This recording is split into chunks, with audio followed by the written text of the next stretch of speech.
Olá, eu, professora Inácia Damasceno, vamos continuar trabalhando a unidade 4 e nesta unidade nós vamos ver leitura e literatura para neoleitores, jovens e adultos e pesquisa como princípio formativo.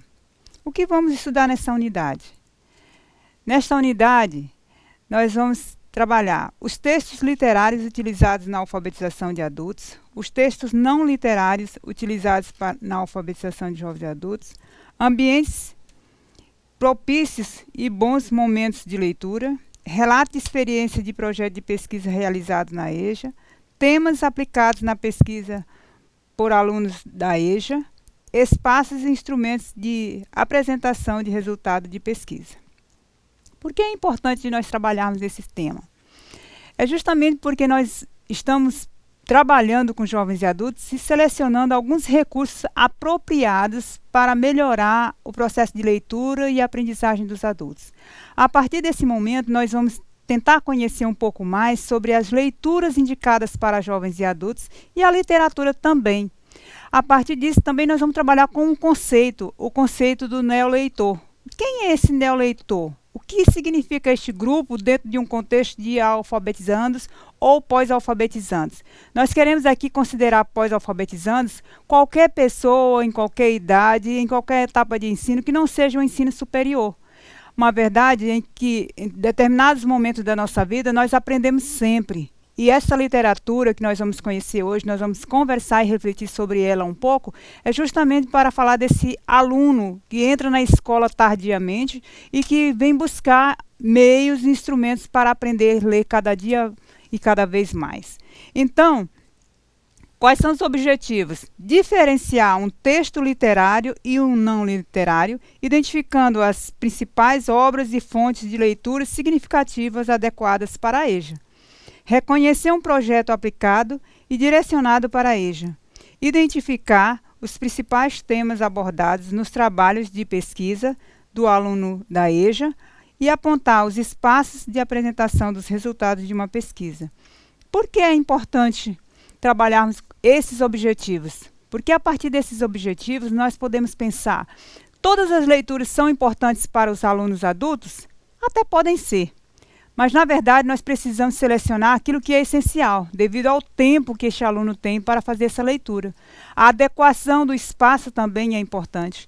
E aí nós vamos detalhar um pouco mais sobre isso e refletir um pouco mais sobre essas questões da leitura, porque esse aluno, ao realizar uma pesquisa, ao elaborar um trabalho, ao preparar algo para o seu aprendizado, ele precisa ser enfático, precisa ser direto. Então, quem é esse neoleitor? Quem é essa pessoa que nós estamos iniciando no processo de leitura? Vamos ver aqui. O neoleitor, segundo Almeida, está associado àqueles leitores que não possuem ainda as competências necessárias para desenvolverem as múltiplas leituras. Eles leem, mas não conseguem entender o significado do que leem. Não conseguem estabelecer comparações entre o que leram e o que já conhecem. Não conseguem fazer críticas da leitura que realizaram ou que se realiza. Na verdade, quando nós pensamos nesse aluno, pensamos nesse neoleitor, grande parte dos alunos da EJA são representantes desse grupo. Por quê? Porque eles leem, até conseguem ler, mas não conseguem compreender. E se conseguem ler e compreender, mas não conseguem associar com a nova criação, com a nova prática que ele está desenvolvendo. Então é importante que esse neoleitor seja inserido num contexto de leituras significativas, importantes para ele. A partir dessas leituras que esses alunos vão fazer, e a partir dessa indicação e dessa orientação que o professor vai dar, este aluno será bem-sucedido, melhor sucedido e ou não sucedido. Por quê? Porque às vezes a leitura atrapalha, é cansativa, enfadonha e não traz os resultados esperados que o aluno gostaria de fazer. É importante que o professor também consiga selecionar materiais adequados. Como? Os jovens e adultos, o foco desse curso está realizando são de grande maioria neoleitores e dessa forma nós precisamos selecionar textos importantes para eles. Segundo Moreira, os textos A literatura ideal para a alfabetização de jovens e adultos é aquela que valoriza os jovens e adultos recém-chegados no mundo da leitura e da escrita. Essa literatura precisa ter um vocabulário claro, considerar o tema e, de maneira alguma, ignorar as expectativas do neoleitor. Então, nós temos 3 pontos importantes aqui. Vocabulário claro. Nós precisamos considerar o tema e, de maneira alguma, ignorar as expectativas desse leitor. Se nós ignoramos a expectativa do leitor, nós vamos apresentar qualquer leitura para essa pessoa. E não é isso na educação de jovens e adultos. Até porque, pela vivência desses adultos, nós precisamos selecionar materiais que interessam a eles. Se você vai para uma sala de aula, onde a grande maioria desse grupo quer ler algumas reportagens, algumas matérias sobre o que está acontecendo no cotidiano, é isso que vamos trabalhar. Se você vai trabalhar com um grupo que quer aprender a ler a Bíblia, é isso que você vai trabalhar. Se você vai trabalhar num grupo em que você quer, esse grupo quer aprender, por exemplo, indicações sobre carteira de habilitação, é importante que leve para essa sala de aula materiais adequados para esse tipo de leitura. Esse neoleitor, ele precisa ter uma orientação, ele precisa de ter uma facilitação para o processo de leitura. Daí o professor se preocupar com o material que leva para a sala de forma moderna, adequada, que facilite o trabalho do aluno relacionado ao mundo do trabalho. Aí nós trazemos aqui um texto de uma reflexão da Cora Coralina, que é uma literária, diz: "Não sei se a vida é curta ou longa para nós, mas sei que nada do que vivemos tem sentido se não tocarmos o coração das pessoas. Mas basta ser colo que acolhe, braço que envolve, palavra que conforta, silêncio que respeita, alegria que contagia, lágrima que corre, olhar que acaricia, desejo que sacia, amor que promove. Isso não é coisa de outro mundo, é o que dá sentido à vida. É o que faz com que ela não seja nem curta nem longa demais, mas que seja intensa, verdadeira, pura enquanto durar." Essa literária, ela traz uma reflexão para nós professores que a gente às vezes gostaria de levar muitas coisas para a sala de aula, para que o aluno lesse muitas coisas, conhecesse o universo, mas naquele momento talvez não seja oportuno. E aí nós precisamos priorizar leituras que são fundamentais para aquele aluno, selecionar materiais que são importantes naquele momento. Então, nós precisamos conhecer o nosso público, com quem nós estamos trabalhando, para que dessa forma a gente possa levar os recursos adequados àquela aula, adequados àquele público, facilite a vida daquele aluno. Assim, nós vamos trabalhar com alguns tipos de textos. Os textos não literários e os textos literários. Acabamos de ver um texto literário. E aí nós vamos refletir um pouco sobre os textos não literários. São os textos corriqueiros, que não possuem elementos artísticos, construções diferenciadas ou recursos que contribuem a eles um caráter único. São exemplos de textos não literários: os anúncios, as notícias jornalísticas, os textos didáticos, os verbetes de dicionários, as propagandas, as receitas culinárias, os manuais, os rótulos de embalagem, entre outros. E aí nós temos aqui as imagens de algum desses textos não literários. São importantes que a gente trabalhe com esses textos dentro da sala de aula, porque o cotidiano, o dia a dia dessas pessoas está muito atrelado a esse modelo de texto. Muito atrelado porque nos espaços da sociedade moderna, nós vivemos numa cultura letrada. E essa cultura letrada nos leva a reconhecer esses espaços também com identificações. Então, ao passar numa rua ou andar em determinados lugares, mesmo que seja numa propriedade rural, o aluno, de certa forma, tem contato com a escrita. E essa escrita, ela não está no modelo somente literário. É importante que a gente trabalhe com diversos tipos de textos, e os textos não literários, eles devem ocupar o seu espaço na sala de aula. Daí, a gente repensar a nossa prática. Qual é a nossa prática? Também circular em ambientes e momentos favoráveis à formação dos leitores. As bibliotecas escolares, os laboratórios de informática, os filmes legendados, as rodas de leitura são espaços muito importantes para que a gente forme leitores. E esse espaço formado pelo professor e pelo aluno, ele pode ser aconchegante, pode ser acolhedor. Então, nós vamos pensar: ler o quê?